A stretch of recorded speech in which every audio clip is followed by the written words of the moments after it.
is the tourism potential of your hometown and why? Actually, our municipality, Quirino, is a fourth-class municipality. We don't have yet a tourist spot, but our town is implementing a so-called National Greening Program, which aims to restore the forests and mitigate the effects of global warming or climate change. And of course, we celebrate Baranyo Festival during May, and we have this Baranyo soap or the lemongrass soap. All right. Thank you. Very well said. Thank you, Ms. Quirino. Miss Quirino, our Globe Dexter's Choice Award. Maraming salamat. Oh, okay. Ayan. Sinaktan niya ang puso ko. Sakit. Okay lang yan, Steve. Marami pa naman. 10 sila. No, just kidding. There's 9 other Just loosen up. Okay, I'm fighting with everybody. So that relax Papatawa lang lang si sila. Steve para relax lang. Parang mas gusto Okay. niya mas matangkad sa atin Oo. at sa kanya. Oo. Miss Santiago City naman, tawagin natin. Siyempre, ang ating Miss Flo. Hi! Now, ito. Kamusta ka na? Pare, Ask her. Ikaw naman. please, gusto kong tanungin sa'yo. Alam ko marami pang ibang pwedeng mapuntahan dito na hindi alam ng marami. Yes. Saan mo kaming tatlo pwedeng dalhin? At bakit? Do you love going to the beach? Oh yes! Gusto sana Very namin much. pumunta sa beach, pero mas Oo. gusto namin sa puso mo. Are you guys religious? Religious? Do you love praying? Yeah, of So course. if you do love praying, I would love to take you to one of our top spots in Santiago City, which is the Dario Kill. It features a very modern and distinctive design, which features a chapel of transfiguration where you can commune and pray with God. And if you love going to the beach, I suggest you go to Palanan Isabela. It's one of the most beautiful beaches in the Philippines, I must say. Clear waters? Yes. Wow! Thank you! Thank you very much. Miss Santiago City. We should go there. We should tour around this beautiful province. Maraming salamat sa Thank you Miss very Santiago City. Ngayon naman tawagin natin si Miss Palanan. She has a very cute smile. Hi! How do you feel right now? Oh, okay lang. That's okay. Enjoying the night. Okay, you want to say hello to your thousands of friends or nandito ba ang family mo? You Hello want to say to my hello? supporters and to my family here. Kaway naman dyan, kaway. Yo. Hello. Okay. Anong gusto niyo tanong, brother? Ako kanina. Parang tutulala ako sa Okay, ganito. since mahilig akong kumain, pag first time ko dito, anong ipapatikim mo sa akin at bakit? Wow. Gusto ko yung tanong mo. Kung meron man po akong pwedeng tagin sa'yo, that would be the crabs of our Palanan. It's very affordable. That's it. Baka bili nga mamaya pagkatapos. Dali natin sa Maynila. Dali natin. Doon natin lutuin ang crabs. Yes. Oh, Palanan. Mahilig ka ba sa crabs? Yeah. Okay, that's perfect. Magaling ka mag-remind. Yun lang. Kailangan natin ng ano. Marunong ka magluto?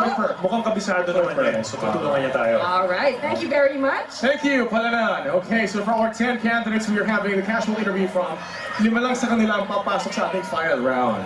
Okay, ngayon naman, tawagin natin si Miss Tumawini. Did I pronounce it correctly? Tumawini, tama po ba? Hi, Vicky. Okay. Hi. Hello. How do you feel right now? Actually excited. Excited. Really? That's She has a awesome. great smile. Yeah. You want to say hello to the millions of Isabelinas watching tonight? I just want to thank my supporters there, especially my family, and hello, Sabelino.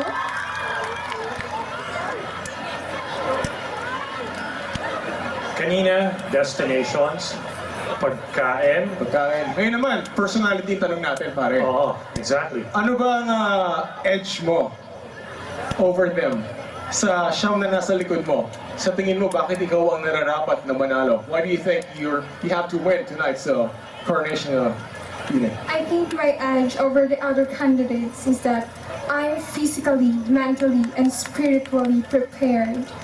My faith in God, in myself, and for the people who have helped and trained me will surely lead me to my success. Thank you. Thank you. also. Timowini, maraming salamat sa iyo. You're welcome. And now let us move on to Miss Rojas. Nasaan ang mga taga Rojas? Okay. Hello po. Ang Hi. niya.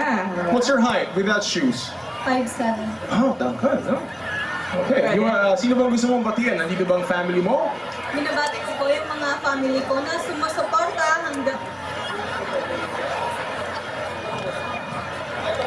Yes. sa dulo at nandito pa rin sila. Maraming salamat sa inyo. At sa aming mayor po, Benedict Calderon. Maraming salamat. Siyempre, mga mayor po natin ng every municipalities and cities, magandang gabi po sa inyong lahat.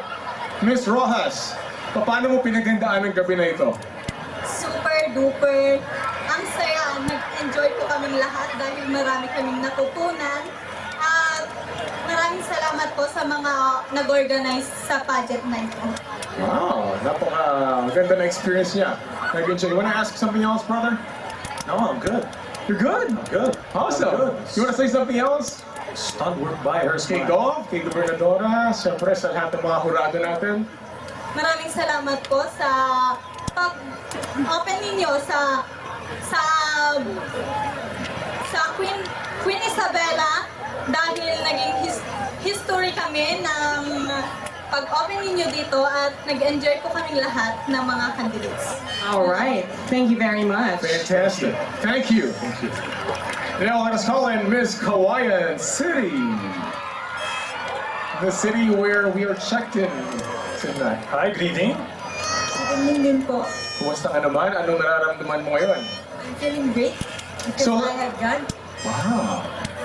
So last night, so the night before the pageant, ano bang ginawa mo? 24 hours before the grand coronation night. What were you thinking? I know that God is beside with me always. I'm praying for God always and give me more strength and confidence to show people that I have the guts to be a Miss Isabela 2014. Wow. She has a very charming smile. Yes. You want to say hello to your friends? I'm sure marami sila ngayon. First and foremost, I want to thank God, my family, and my friends, and to all my supporters. Thank you. Right. Thank you very much. Miss Kawayan City. Hey, siyempre, salamatan natin ang Diyos. Oh, Yes. Lord! Thank you for watching over us always. Of course, God is good all the time. Who Let's is our have next Miss candidate? Echagüe. All right. All right. Hi, Miss Echagüe. Hi, good evening. Okay, so, ang tanong ko sa'yo, kung iimbitahan mo kami sa isang lugar dito sa Isabela or sa hometown mo, saan ito at bakit? If I were going to invite you, I will refer in our town Echagüe because our town Echagüe is considered as a queen town of Isabela, and I will also tour you in our most iconic tourist spot in our town, which is the San Miguel Waterfalls. San Miguel Waterfalls is still a virgin falls that a few people can only go in this place. That is why our town Echagüe is really willing to develop this place because I believe that that iconic tourist spot will also be a good tourist spot that can be proud of Isabela. Thank you. Hindi mo nga kami doon, Miss Echagüe. We've got to be there. We would love to go there. You've gotta go Swimming tayo sa ano? What do you call Yeah. it? Thank you very much. All right, thank you. Did I pronounce it wrong? Echagüe or Echagüe? It's Echagüe. Okay, we've been told it's Echagüe. Yeah, All All right. right, let's move on. Miss San Agustin. Is she the tallest among everyone? Yes. Hi, Come on. good evening. Go. And I'll scoot over. Girls nowadays just grow Naliliit ako. bigger and bigger. I don't know what you kids eat. Kumusta ka na? Anong nararamdaman mo? I'm okay, sir. I feel Sir. the confidence within me right now. Alright, you wanna say hello? Sino bang gusto mong batiyan? Designer mo, makeup artist, or anyone? To Mr. Magamba, who made our gown, I thank you personally. To our governor and vice governor, thank you for making this happening a successful one. To my supporters over there from San Agustin, I thank you for the support, and to my parents, to my loved one, and to all the Isabelino, I thank you. And thank you for the support.